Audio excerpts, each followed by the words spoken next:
স্বাগতম বন্ধুরা। আজকে আমি শেয়ার করব ত্রিপুরা বাংলা মিডিয়ামের দশম শ্রেণীর বাংলা পাঠ্য বইয়ের একটি কবিতা সামান্যই প্রার্থনা। এই কবিতার বিষয় সংক্ষেপ সহ এর কিছু গুরুত্বপূর্ণ অতি সংক্ষিপ্ত প্রশ্ন উত্তর। কবিতার সারসংক্ষেপ বা বিষয়বস্তু। কবিতার কবি বিজন কৃষ্ণ চৌধুরী সমাজের মানুষের কাছে সকল শ্রেণীর সকল বর্ণের মানুষের জন্য প্রার্থনা করেছেন। প্রাকৃতিক তুফান, ঝড়, প্লাবন, খরা ও মারি যেমন চাননি কবি, তেমনি চাননি বিষাদ, বৎসা কিংবা বিবাদ। তিনি জানেন পরস্পর নিজেদের মধ্যে হানাহানি করে মানুষ নিজেদের জীবনকেই বিপন্ন করে তোলে।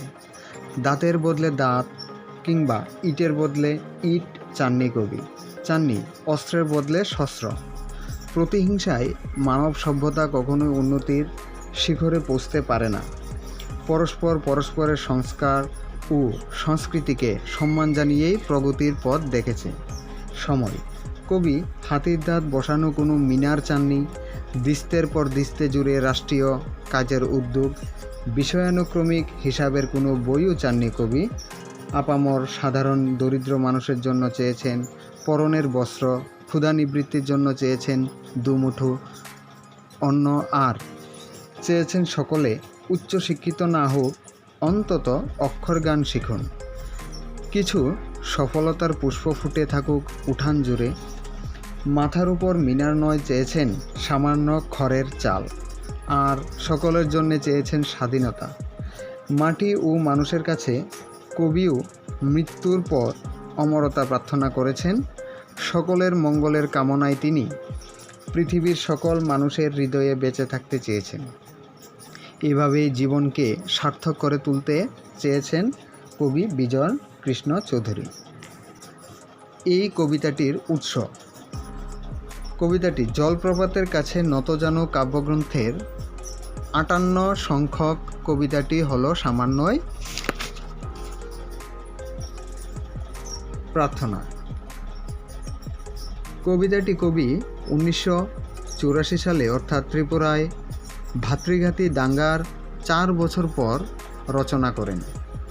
জলপ্রপাতের কাছে নতজানু কাব্যগ্রন্থ থেকে সামান্যই প্রার্থনা নামক কবিতাটি পাঠ্যাংশের অন্তর্ভুক্ত করা হয়েছে। এখানে প্রশ্ন আসতে পারে যে সামান্যই প্রার্থনা কবিতাটি জলপ্রপাতের কাছে নতজানু কাব্যগ্রন্থের কত সংখ্যক কবিতা? উত্তর হবে ৫৮ সংখ্যক কবিতা। এইবার এর থেকে যে গুরুত্বপূর্ণ অতি সংক্ষিপ্ত প্রশ্নগুলো রয়েছে সেগুলি আমি শেয়ার করব। ১ নম্বর, সামান্যই প্রার্থনা কবিতাটি মূল কোন গ্রন্থ থেকে নেওয়া হয়েছে? উত্তর, সামান্যই প্রার্থনা কবিতাটি জলপ্রপাতের কাছে নতজানু নামক মূল কাব্যগ্রন্থ থেকে নেওয়া হয়েছে। সামান্যই প্রার্থনা কবিতাটি কার লেখা?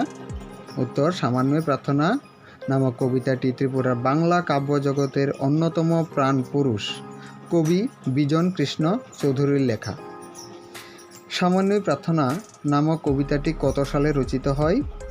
সামান্যই প্রার্থনা নামক কবিতাটি কবি বিজন কৃষ্ণ চৌধুরী ১৯৮৪ সালে রচনা করেন। কবি বিজন কৃষ্ণ চৌধুরী কেমন প্রার্থনা করেছেন? উত্তর, কবি বিজন কৃষ্ণ চৌধুরী সামান্যই প্রার্থনা করেছেন। চাইনি তুফান, কবি কি চাননি? উত্তর, কবি বিজন কৃষ্ণ চৌধুরী তুফান চাননি। কবি তুফান না চাইলেও কি উঠে? উত্তর, কবি বিজন কৃষ্ণ চৌধুরী তুফান না চাইলেও ঝড় উঠে। কি না চাইলেও ঝড় উঠে? তুফান না চাইলেও ঝড় উঠে। উত্তর, তুফান না চাইলেও ঝড় উঠে। চাইনে প্লাবন, কে প্লাবন চাননি? উত্তর, সামান্যই প্রার্থনা নামক কবিতার কবি বিজন কৃষ্ণ চৌধুরী প্লাবন চাননি। কে খরা চাননি? কবি বিজন কৃষ্ণ চৌধুরী খরা চাননি। চাইনে খরা উদ্ধৃতাংশটি কোন কবিতার? উত্তর, সামান্যই প্রার্থনা কবিতার অংশ। চাইনে মারি, মারি শব্দের অর্থ কি? উত্তর, সংক্রামক রোগের জন্য বহু লোকের অসময়ে মৃত্যু। চাইনি গজদন্ত মিনার। কবি কি চান না? কবি বিজনকৃষ্ণ চৌধুরী গজদন্ত ও মিনার চান না। যদি এরকম প্রশ্ন আসে, চাইনি গজদন্ত মিনার উদ্ধৃতাংশটি কোন কবিতার অংশ বা লাইন, তো উত্তর হবে সামান্য প্রার্থনা কবিতার। দিস্তে কি? উত্তর, 24টি কাগজ একসঙ্গে করলে যা বোঝায় তাই দিস্তে। দিস্তের পর দিস্তে জুড়ে কি তৈরি করা হয়? উত্তর, দিস্তের পর দিস্তে জুড়ে যোজনার খতিয়ান তৈরি করা হয়। যোজনা কি? উত্তর, যোজনা মানে পরিকল্পনা। খতিয়ান কি? উত্তর, খতিয়ান হলো বিষয়ানুক্রমিক হিসাবের বই বা জমি জমার খাজনাদি আদায় উসুলের হিসাব বই হলো খতিয়ান। যোজনার খতিয়ান কি? উত্তর, পরিকল্পনার বিষয়ানুক্রমিক হিসাবের বই। কবি কিভাবে যোজনার খতিয়ান চাননি? উত্তর, কবি বিজন কৃষ্ণ চৌধুরী দিস্তের পর দিস্তে জুড়ে রচিত যোজনার খতিয়ান চাননি। বদলে দাও। বদলে কবি কি চেয়েছেন? বদলে কবি বিজন কৃষ্ণ চৌধুরী এক খণ্ড বস্ত্র চেয়েছেন। কতটুকু অন্ন চেয়েছেন কবি? উত্তর, 2 মুঠো অন্ন চেয়েছেন কবি বিজন কৃষ্ণ চৌধুরী। কিঞ্চিত কি চেয়েছেন কবি? কবি বিজন কৃষ্ণ চৌধুরী কিঞ্চিত অক্ষরগান চেয়েছেন। কিসের গান চেয়েছেন কবি? উত্তর, কিঞ্চিত অক্ষরগান অর্থাৎ সাধারণ লেখাপড়া চেয়েছেন কবি বিজন কৃষ্ণ চৌধুরী। আঙিনা কথার অর্থ কি? সঠিক উত্তর, আঙিনা কথার অর্থ হলো উঠোন। আঙিনায় কি চেয়েছেন কবি? উত্তর, আঙিনায় কিছু ফুল চেয়েছেন কবি। কি ফুল কোথায় চেয়েছেন কবি? আঙিনায় কিছু ফুল চেয়েছেন কবি বিজন কৃষ্ণ চৌধুরী। কি প্রকারের খড়ের চাল চেয়েছেন? উত্তর, 1 চিলতে খড়ের চাল চেয়েছেন। 1 চিলতে কি চেয়েছেন কবি? কবি বিজন কৃষ্ণ চৌধুরী 1 চিলতে খড়ের চাল চেয়েছেন। মাথার উপরে কবি কি চেয়েছেন? উত্তর, মাথার উপরে কবি বিজন কৃষ্ণ চৌধুরী 1 চিলতে খড়ের চাল চেয়েছেন। স্বাধীনতা কথার অর্থ কি? স্ব অধীনতা অর্থাৎ নিজের অধীনতা, অন্য কারো দ্বারা পরিচালিত বা অন্য কারোর অধীন না থাকাকেই স্বাধীনতা বলে। কোথাকার জীবলীলা শেষ হওয়ার কথা বলেছেন কবি?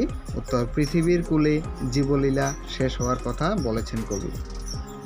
পৃথিবীর কূলে একদিন কি শেষ হয়ে যাবে বলে কবি মনে করেন? উত্তর, পৃথিবীর কূলে জীবলীলা একদিন শেষ হয়ে যাবে বলে কবি বিজন কৃষ্ণ চৌধুরী মনে করেন। পৃথিবীর বুকে জীবলীলা শেষ হলে কবি আরও কিছু কি চান? উত্তর, পৃথিবীর বুকে জীবলীলা শেষ হলে কবি বিজন কৃষ্ণ চৌধুরী মাটি ও মানুষের আরও কিছু সৌহার্দ্য কামনা করেন।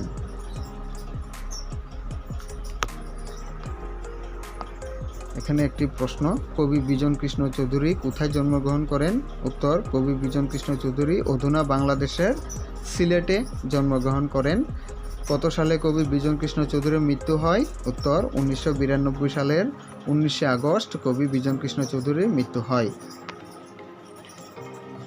কবি প্রথম হাতে লেখা সাহিত্য পত্রিকাটির নাম কি? কবি বিজন কৃষ্ণ চৌধুরীর প্রথম হাতে লেখা সাহিত্য পত্রটির নাম উৎস শিলং। কবি বিজন কৃষ্ণ চৌধুরীর প্রথম কাব্যগ্রন্থের নাম কি? কবি বিজন কৃষ্ণ চৌধুরীর প্রথম কাব্যগ্রন্থের নাম জলপ্রপাতের কাছে নত জানু। জলপ্রপাতের কাছে নত জানু কত সালে প্রকাশিত হয়? কোন প্রকাশনা থেকে? উত্তর, জলপ্রপাতের কাছে নত জানু 1993 সালে আগরতলা পিলাক প্রকাশনা থেকে প্রকাশিত হয়। আজ এই পর্যন্তই। যদি এই অধ্যায় থেকে কোনো বড় প্রশ্ন তোমাদের প্রয়োজন হয় আমাকে কমেন্ট বক্সে জানাবেন। ধন্যবাদ।